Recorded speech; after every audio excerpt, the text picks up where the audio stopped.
Hey everybody, I'm Howard, and this is Otter's Retirement Corner.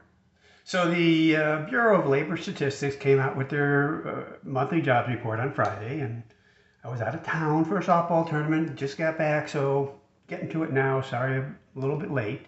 And normally month to month I don't talk about this, but as I read the articles both on YouTube and Yahoo and various ABC, NBC, various CNBC, various websites. Um, the comments just galled me as they usually do, and since it was year end, so we covered all of 2024. I wanted to address some of the many myths about the jobs report. And it's like Social Security. People just don't understand the program and how it works, so they say things that are so wrong. It irritates me. So I want to address some of that now. And I think for my viewers, my general audience, I don't see comments like this. And again, I don't talk a lot about it, but when I have, I don't see those comments. But, for those of you out there, I understand 99% of you don't understand how the BLS report is tabulated and the methodology and what it covers and what it doesn't cover and what it means. I'm kind of a stat geek, as you know. So this report comes out and it's 30 some pages, and it's just chock full of really cool information and numbers, and I love it, and nobody else does, and I get that. So let me break down some of it, and let me talk some about some of the common myths and things I hear, and let me kind of straighten those out for you. So the December report, the report for the month of December, was that we added 256,000 jobs. And understand, this is a seasonally adjusted report when I talk about it. They also do unseasonally adjusted, but what's always talked about are seasonally adjusted. So the first myth you hear from everybody is, oh yeah, well, they counted all those Christmas retail jobs, so those will all go away in January. Well, it doesn't count those. It is a very complicated statistical method to seasonally adjust it, and you kind of have to sort of trust what they're doing towards that goal. It's not exact.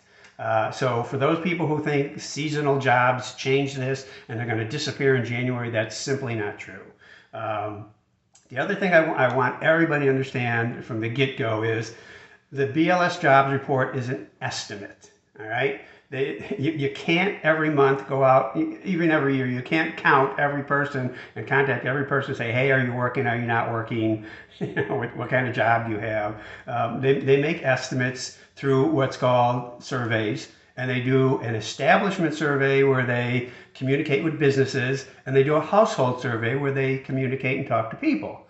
And again, what you have to understand is the establishment survey they've found is much more accurate, or much less inaccurate, depending on how you want to look at it, than the household survey.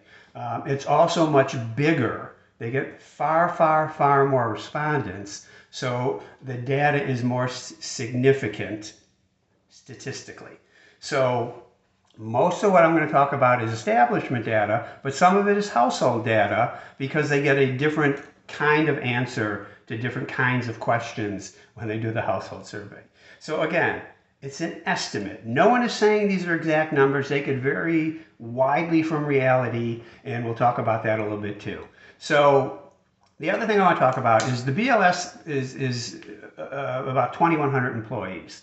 And the other common myth or complaint, and it doesn't matter when it is, but it's always, well, yeah, the Biden administration is cooking the books. These are false numbers. There weren't 256,000 jobs added. They just wanted to make themselves look good going out. It's his administration lying. Okay, the numbers don't come from the presidential administration.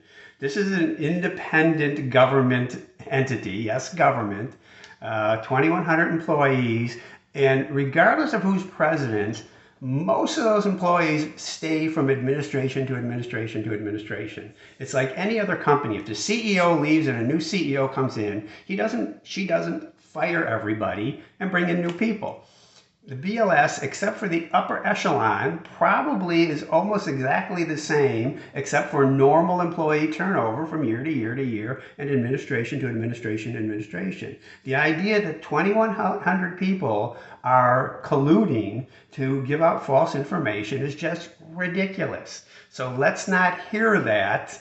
Or, if you're going to claim that, at least come up with some evidence for how that happens. All right, so for the year, and here's the difference in those two surveys. The household data showed we gained 537,000 jobs for the year. The establishment survey showed we gained a little over 2.2 million jobs, and that's the one you'll typically hear. Again, the 256,000 December, the 2.2 million for the year is the establishment data. All right, so now some of the things you'll typically hear on every report is, oh, these are all government jobs. It's just the government adding jobs so they can beef up the numbers. And, I tend to hear that more during Democratic administrations because, the Democrats only spend, tax and spend, so they add a lot of jobs and spend a lot of money. So the federal government for the entire year added 49,000 jobs, or about 4,000 a month. State and local governments added about 390,000 jobs. Now, people complain, oh, these are just, patronage jobs, just people doing nothing, people sitting at home. Understand that most of these jobs are things like police, firefighters, teachers. These aren't bureaucrats sitting in an office somewhere shuffling paper. These are real jobs. They add to the economy. They're paid for a little differently. They're paid for out of tax dollars, but they're real jobs. They add to the economy. These people make money. They go and spend it in their communities, and the money gets spread around, and companies make money, and they pay employees. It's the same effect on the economy as any other job. All right, so government jobs are okay, and we added over 400,000 for the year, so it certainly helped. The biggest sector in terms of job gains was healthcare at about 684,000 jobs. And again, what I'm going to hear is, okay, these are just bedpan changers. it's just ridiculous. Whoever wants to demean the current administration will come up with comments like this. Most of the healthcare jobs, technicians, nurses, physicians, they're typically pretty well-paying jobs, pretty high-paying jobs. So, it's a significant number and it's a significant amount of money, so we should be happy about that. All right, now the other complaint I often hear is, well, yeah, they're all people getting second jobs. The economy's so bad, people can't make ends meet, so they have to work 2, 3, 4, 5 jobs, whatever it is. So the statistics tell us multiple job holders, people who hold multiple jobs, more than one job, dropped by 89,000 during the year. So we actually have fewer people working multiple jobs than we did at the beginning of the year. There's always going to be some, everyone's personal circumstances are different. There's always going to be those people. And then the other one we get is, well, they have to work part-time jobs. These aren't real jobs. These aren't paying benefits. We have more and more people working part-time and fewer working full-time. The number of part-time jobs as a percentage of overall jobs typically remains pretty steady at about 5%, a little more than that maybe. So we look at two kinds of part-time jobs. One is for economic reasons, meaning they can't get other jobs, they can't get more hours, they don't want to work part-time, but they have to work part-time. That dropped by 111,000 for the year. So there's fewer people forced to work part-time who don't want to work part-time. That was in December, I'm sorry, dropped to 111 in December. It gained by 138,000 for the year. So yeah, there are more people working part-time for economic reasons, but as a percentage of the overall number of job holders, which is over 161 million, doesn't change that really significantly. Now, from the household survey, this is another complaint, and President Trump brings this up a lot. He likes to that all the jobs are going to foreign-born workers. At one point he said 100 and whatever percent. It was well over 100. Not sure what he meant by that. So foreign-born workers gained 342,000 jobs in 2024 based upon the household data. Now, again, the household data showed far fewer jobs gained than the establishment data. So as a percentage, it was about 2/3 of the jobs gained off the household data, and for native born gained just under 200,000 in 2024. So, to an extent, that's true that a lot of the jobs are going to foreign born workers. But my comment and answer to that would be, so what? What difference does it make? There's people in the country working. There's always going to be immigrants here. There's always going to, and they could be citizens now, but they were born somewhere else. Or they're here on work visas. They help the economy. We need those people. We need that number to grow. We'd like foreign-born and native-born to grow, but we need that native-born worker number to grow. It helps the economy. That's all there is to it. So people aren't wrong in saying a lot of those jobs go to foreign-born workers, but my question to you, if you think that's a bad thing, is tell me why. Why do you think that's bad? All right. So now finally, let's get to the unemployment number. And there's 100 other statistics I can talk about. I'm not going to drag that out too much. So there's 6 levels of unemployment, and the definitions for each of those levels are different. There's U1 through U6. The one you hear, the headline, is always the U3 number. And it came out at 4.1% in December compared to 3.5% last December. So in those terms, unemployment increased.